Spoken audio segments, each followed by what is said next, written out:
گھر گھر میں فساد ہو گیا، آپس میں پھوٹ پڑ گئی اور لوگ اس کی طرف تیزی سے جا رہے ہیں۔ اور بیٹا میں نے سنا ہے کہ اس کی زبان میں اتنا اثر ہے، اس کی زبان میں اتنی تاثیر ہے کہ جو اس کے قریب جاتا ہے اسی کا ہو کر رہ جاتا ہے، جو اس کے قریب جاتا ہے اس پر اس کا بھی جادو چل جاتا ہے۔ بیٹا تو اس کے قریب کبھی مت جانا، تو اس کے قریب کبھی مت جانا، ورنہ اس کا جادو تجھ پر بھی چل جائے گا، تو اس سے متاثر ہو جائے گا۔ اللہ اکبر۔ اپنے خلاف اپنے منہ پر اپنے حوالے سے بات سن کر حضور کو غصہ نہیں آیا، حضور کو جلال نہیں آیا۔ اللہ کے رسول نے کیا فرمایا؟ مائی کیا تم نے محمد کو دیکھا ہے؟ اس نے کہا نہیں دیکھا۔ کیا تم نے ان کی باتیں خود سنی ہے؟ نہیں میں نے نہیں سنا، لوگوں سے سنا۔ اب میرے آقا کتنی معصومیت سے کہتے ہیں، فرماتے ہیں بڑی بھی جس محمد کی تم مخالفت کر رہی ہو، جس محمد کے خلاف تم باتیں کر رہی ہو، اگر میں کہہ دوں کہ وہ محمد میں ہی ہوں تب تم کیا کرو گی؟ اتنا سننا تھا۔ وہ جذبات میں آ کر کہتی ہے واللہ اگر وہ محمد تم ہی ہو تو میں بھی تمہارا کلمہ پڑھ کے مسلمان ہو جاؤں گا۔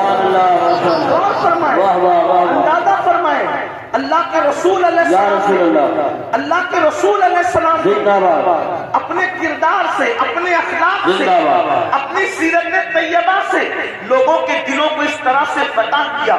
میرے آقا علیہ الصلوۃ والتسلیم کے پیارے دیوانوں، آج گناہوں کا سیل رواں ختم کرنا ہے تو لوگوں کے دل میں عشق پیدا کرنا، اور عشق رسول پیدا کرنا ہے تو لوگوں کو حضور کی سیرت طیبہ بتائیں، کیونکہ جس دل میں آقا کا عشق پیدا ہو، جس دل میں حضور کی محبت پیدا ہو، جس دل میں حضور کا پیار پیدا ہو، اس دل کے اندر گناہ کی محبت نہیں رہے گی، گناہ کا پیار نہیں رہے گا۔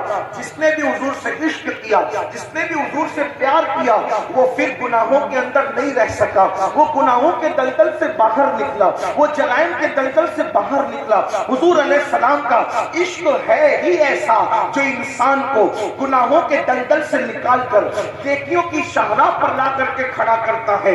آپ کو نہیں پتا مکے کے لوگ ماں کی گود سے شراب پینے کے عادی تھے، لیکن جب ان کے سینوں میں عشق مصطفیٰ پیدا کیا گیا تو ان لوگوں نے شراب کے مٹکے توڑ دیے۔ میرے بھائیوں آج ہم لوگ عشق مصطفیٰ کی خوب بات کرتے ہیں، محبت رسول کی خوب بات کرتے ہیں، لیکن آپ مجھے بتائیے نا، اللہ اکبر، میرے بھائیوں آپ مجھے بتاؤ عشق مصطفیٰ کی بات تو کرتے ہیں، کیا ہمارے سینوں میں عشق بھی ہے، ہمارے سینوں میں محبت بھی ہے؟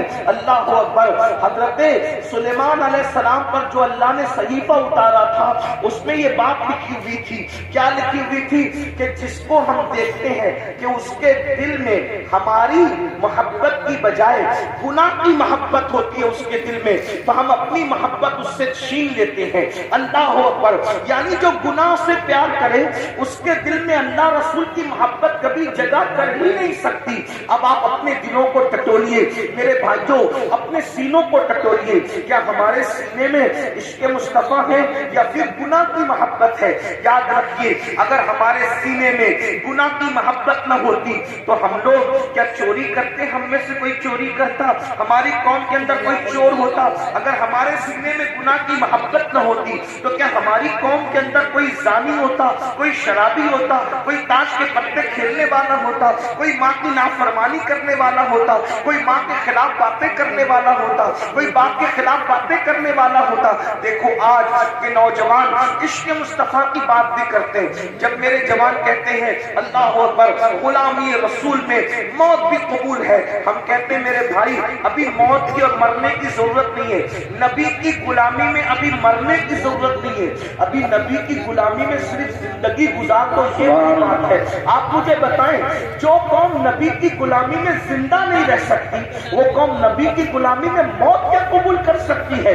میرے بھائی داڑھی رکھنے تو تجھے شرم آتی ہے، اور کرتا پاجامہ پہننے تو تجھے شرم آتی ہے، اور ٹوپی پہننے تو تجھے شرم آتی ہے، مسجد میں جانے کو تو تیرا دل نہیں چاہتا، تو جو نبی کے عشق ہمیں نبی کی محبت میں زندگی نہیں گزار سکتا وہ نبی کی محبت میں مر کر سکتا ہے.